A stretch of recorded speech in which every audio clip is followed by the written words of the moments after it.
Hello friends, नमो नमः। हमारा आज का विषय है तव्यत एवं अन्य प्रत्यय।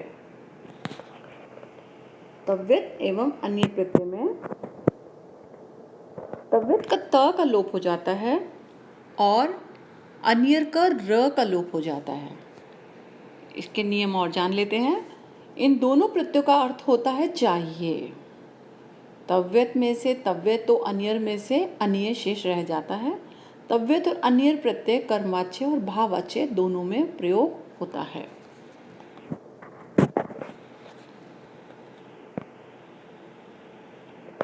नियम अगर आप देखें तो दो वर्णों की धातु रहने पर बीच में ई जुड़ जाता है। देखिए सामने धातु पट, पट जमा तव्यत पठितव्यम। धातु के अंत में यदि म हो तो न आ जाता है, तो गम है तो बन जाएगा गंतव्यम।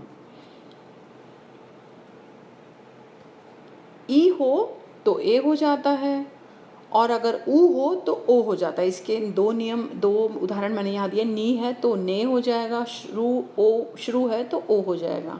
और अन्य प्रत्यय में ज़्यादा नियम नहीं है। पठ पठनियम, दा दानियम, क्री करणियम।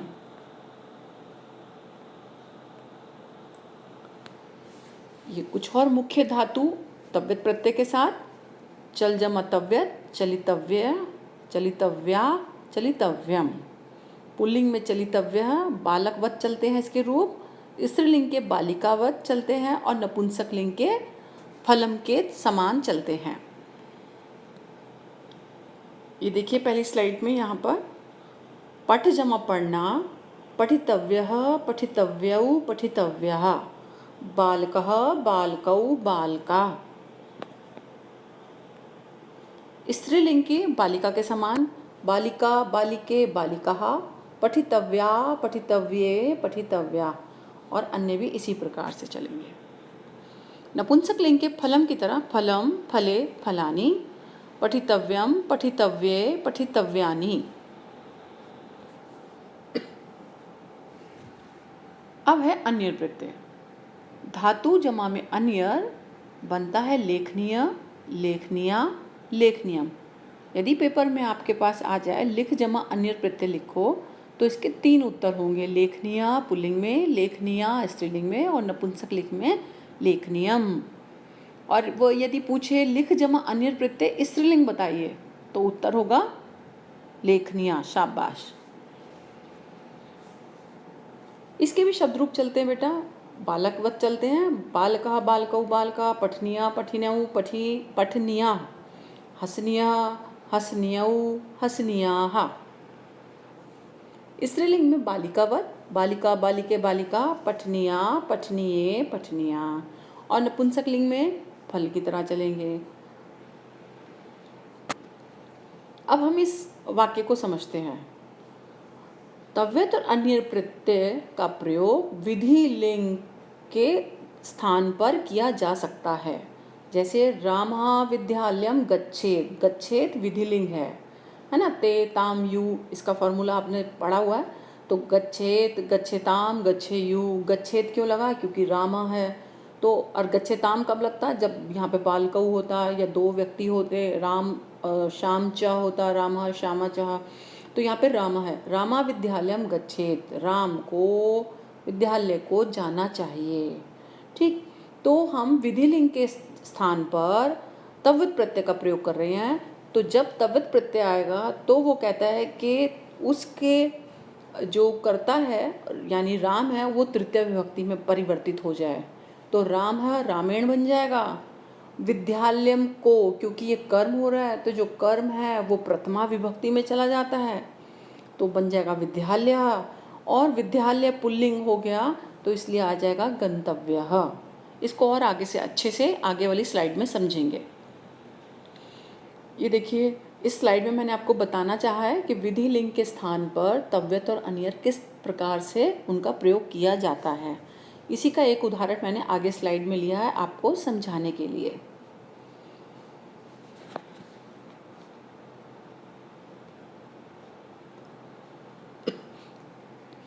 सामने देखिए पत्रकारः लेखम लिखे, पत्रकार को लेख को लिखना चाहिए। पत्रकारा को अगर मैंने 1 नंबर दिया है, पत्रकारा के साथ लिखेत ही आएगा, लिखेताम लिखे यूँ नहीं आ सकता, क्योंकि पत्रकारा आपका एक वचन में है, प्रथम पुरुष एक वचन में है, ये पत्रकारा लिखेत, तो 1 नंबर दे दिया। क्योंकि पत्रकार कार्य को कर रहा है तो कर्म है, ये द्वितीय विभक्ति है ये। तो अब देखिए, जो पहली है यानी प्रथमा वो तृतीया में बदलेगी, 3 नंबर लिखा है मैंने, और जो 2 है वो 1 में बदल जाएगा, यानी द्वितीय विभक्ति प्रथमा में चली जाएगी। और जैसे प्रथमा में गया और उसी हिसाब से क्रिया लगेगी। तो देखिए, पत्रकारा का पत्रकारेण हो गया, लेखम का लेखा हो गया, लेखा पुल्लिंग में आने के कारण लेखितव्य है। उसी तरह अन्य प्रत्यय का भी प्रयोग किया गया है यहाँ पर। एक और उदाहरण से समझते हैं। अहम पुस्तकम पठेयम, अहम के साथ पठेयम ही आता है बेटा, ठीक है।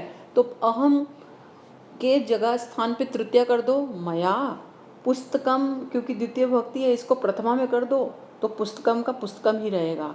और पुस्तकम नपुंसकलिंग होने के कारण उसका विशेषण विशेष्य सेम विभक्ति में रहता है, तो पठितव्यम आएगा। आओ इसे और जानते हैं।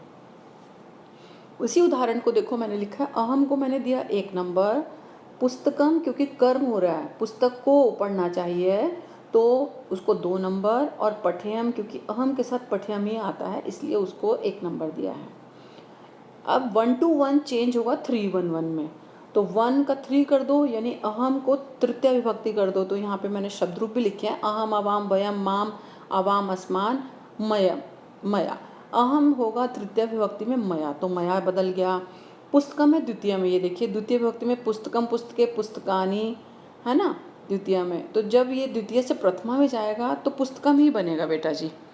तो बन गया पुस्तकम, तो आया मया पुस्तकम। अब पुस्तकम नपुंसक लिंग में है, तो मुझे जो भी मैं प्रत्यय लगा रही हूँ, पठ जमा तव्यत प्रत्यय लगा रही हूँ या अन्य प्रत्यय लगा रही हूँ, तो बन जाएगा नपुंसक लिंग में पठितव्यम। अन्य प्रत्यय लगाएंगे तो बन जाएगा पठनीयम। इसे ध्यान से देखें, पॉज करें, समझें, और यदि नहीं समझ आए तो मुझे कमेंट करें और मैं इसके लिए एक और वीडियो आपको बना कर दूंगी। अहम पुस्तकम पठेयम, ये मैंने आपके लिए रखा है, आप इसको देखें और समझें, प्रैक्टिस करें और फिर मुझे बताएं। ये अब इस स्लाइड में आप देखें, जो ऑरेंज से लिखा है बहुत आसान है बच्चे। पहले एक उदाहरण देखा हमने, ये देखो हमने ये वाला पढ़ा था, सेकंड वाला, रामः ग्रामम गच्छे, तो देखो रामा बन गया तृतीया में, ठीक है। अब ग्रामम बन गया ग्रामा प्रथमा में, और ग्रामा पुल्लिंग हो गया तो बन जाएगा गंतव्य। तो जो ऑरेंज में है ये विशेषण विशेष्य है। जो विशेषण विशेष्य होते हैं सेम विभक्ति लगी होती है, आप देख सकते हैं इसमें। ये देखिए गीतम गातव्यम, ग्रामः गंतव्यम, दुग्धम पातव्यम, लेखा लिखितव्य, पुस्तकम पठितव्यम, पुस्तकानि देखो पठितव्यानि, है ना। और क्योंकि युवाभ्याम तत्र, यहाँ पे कोई कर्म नहीं है, तो जब कर्म नहीं होता ना तो आपको सीधा कुछ नहीं करना कि किस में लगाऊं, पुल्लिंग में लगाऊं, स्त्रीलिंग में लगाऊं, चुपचाप उसको नपुंसकलिंग में लगा देना है। ये एक मैंने आपको कार्य दिया है, इसमें देखो कर्ता आपको बदलना नहीं है, तृतीय विभक्ति में पहले से ही है। कर्म आप देखो वो भी बदलना नहीं है, वो भी बदल के आया हुआ है प्रथमा विभक्ति में। बस आपको प्रत्यय छांट के लिखना है, स्त्रीलिंग पुल्लिंग या नपुंसकलिंग में से क्या आएगा। तो आप इसे भरें। पहला है रामेण पाठा, पाठा देखो पुल्लिंग में आया है तो लिख जमतव्यत होता है लिखितव्य, तो पुल्लिंग में लगा दो। पुष्पाणि है ना, तो त्रोटितव्यानि, जलम कृतव्यम, तो यहाँ उच्चैना, यहाँ कोई कर्म नहीं है, तो यहाँ पे न पुल्लिंग है न स्त्रीलिंग में, आपने नपुंसकलिंग में वदितव्यम लगाना है। अस्मा भी बही, इसमें भी कोई कर्म नहीं है तो भ्रमितव्यम हो जाएगा। स्वस्थम भवतु निरंतरम, may that always be healthy. Shariram ekam dev mandiram, this body is a temple of God, so please stay at home, be safe. आप सभी का धन्यवाद और इस प्रभु का भी धन्यवाद। Learn Sanskrit in few minutes by Niru ma'am. Please subscribe my channel.